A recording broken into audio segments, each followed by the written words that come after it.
বৈরিতা আর স্নায়ুযুদ্ধের রক্তক্ষয়ী ইতিহাস পেছনে ফেলে এবার কি তবে এক নতুন সমীকরণের জন্ম হতে চলেছে?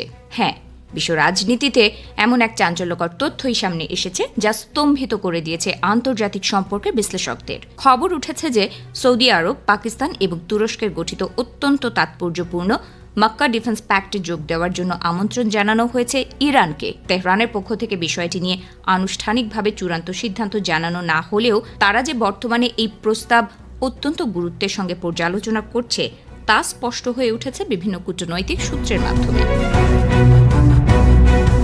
গত অগাস্টের শুরুতেই সৌদি আরব, পাকিস্তান এবং তুরস্ক একটি ঐতিহাসিক পারস্পরিক প্রতিরক্ষা চুক্তিতে স্বাক্ষর করে। ওই চুক্তি অনুযায়ী জোটের যে কোনো একটি দেশের ওপর সশস্ত্র আক্রমণ মানেই 3 দেশের ওপর সম্মিলিত আক্রমণ বলে গণ্য করা হবে। এই ত্রিদেশীয় বলয় যখন আঞ্চলিক নিরাপত্তার কথা বলে বিশ্বমঞ্চে নিজেদের অবস্থান শক্ত করছিল, তখন তাদের চিরশত্রু বা আঞ্চলিক প্রতিদ্বন্দ্বী হিসেবে পরিচিত ইরানের কাছে এই ধরনের প্রস্তাব যাওয়া নিঃসন্দেহে এক বিরাট ভূ রাজনৈতিক বিস্ময়। তেহরানের পার্লামেন্টের একটি বিশেষ সূত্র থেকে এই চাঞ্চল্যকর তথ্য প্রকাশে এসেছে। সেখানে জানানো হয়েছে যে মধ্যপ্রাচ্যের রাজনীতিতে দীর্ঘদিন ধরে একটি যৌথ আঞ্চলিক নিরাপত্তা বেষ্টনীর দাবি জানিয়ে আসছিল ইরান। এখন যখন তাদের সেই ভাবনার সঙ্গে মিল রেখে এই প্রস্তাব টেবিলে এসে পৌঁছেছে, তখন একে নিজেদের এক নীরব কূটনৈতিক বিজয় হিসেবেই দেখছে তেহরান।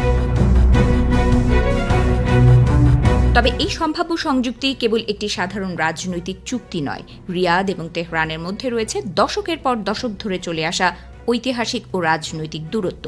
বিশেষ করে ইয়েমেনের সংঘাত এবং হুথি বিদ্রোহীদের সঙ্গে তেহরানের সুসম্পর্ক সৌদি আরবের সাথে তাদের দীর্ঘস্থায়ী উত্তেজনার মূল কারণ হয়ে দাঁড়িয়েছিল। যদিও 2023 সালে চীনের মধ্যস্থতায় দুই দেশের মধ্যে কূটনৈতিক সম্পর্ক পুনঃস্থাপিত হয়, তবুও এই ধরনের একটি প্রতিরক্ষা জোটে ইরানের অন্তর্ভুক্তি সেই সম্পর্কের রূপরেখাকে সম্পূর্ণ বদলে দিতে পারে। আন্তর্জাতিক কূটনৈতিক মহলে প্রশ্ন উঠতে শুরু করেছে যে দেশগুলো একসময় একে অপরের বিরুদ্ধে শক্ত অবস্থান নিয়েছিল, তারা কিভাবে হঠাৎ একই প্রতিরক্ষা ছাতার নিচে আসার কথা ভাবছে। তুরস্কের শীর্ষ নেতৃত্ব এই চুক্তিকে পশ্চিমা সামরিক জোট ন্যাটোর সমতুল্য একটি প্রতিরক্ষামূলক পদক্ষেপ হিসেবে দাবি করলেও এর মধ্য দিয়ে মধ্যপ্রাচ্যের ক্ষমতার ভারসাম্যে একটি বিশাল বড় ধরনের পরিবর্তনের আভাস পাওয়া যাচ্ছে। অন্যদিকে পাকিস্তানের তরফ থেকেও এ বিষয়ে বেশ ইতিবাচক ইঙ্গিত মিলেছে। ইসলামাবাদ জানিয়েছে যে এই প্রতিরক্ষা কাঠামোতে ভবিষ্যতে আরও দেশের অংশগ্রহণেরও সুযোগ রয়েছে। বাংলাদেশ সহ আঞ্চলিক অন্যান্য দেশগুলোর নামও এই তালিকার সম্ভাব্য অংশীদার হিসেবে আলোচিত হচ্ছে। কিন্তু মূল আকর্ষণের কেন্দ্রবিন্দুতে রয়েছে তেহরানের এই সম্ভাব্য অবস্থান পরিবর্তন, যা সমগ্র অঞ্চলের নিরাপত্তা ব্যবস্থাকে একাধারে নতুন এক মাত্রায় নিয়ে যেতে পারে। এখন পুরো বিশ্বের নজর নিবন্ধ রয়েছে তেহরানের চূড়ান্ত সিদ্ধান্তের দিকে। মধ্যপ্রাচ্যের আকাশে যখন উত্তেজনার মেঘ আর শান্তির আশার আলো একসঙ্গে খেলা করছে, তখন এই প্রতিরক্ষা চুক্তিতে ইরানের সংযুক্তি কি দীর্ঘমেয়াদী শান্তির পথ প্রশস্ত করবে নাকি নতুন কোনো আঞ্চলিক জটিলতার জন্ম দেবে? এই প্রশ্নের উত্তরই নির্ধারণ করবে আগামীর বিশ্ব রাজনীতির গতিপথ।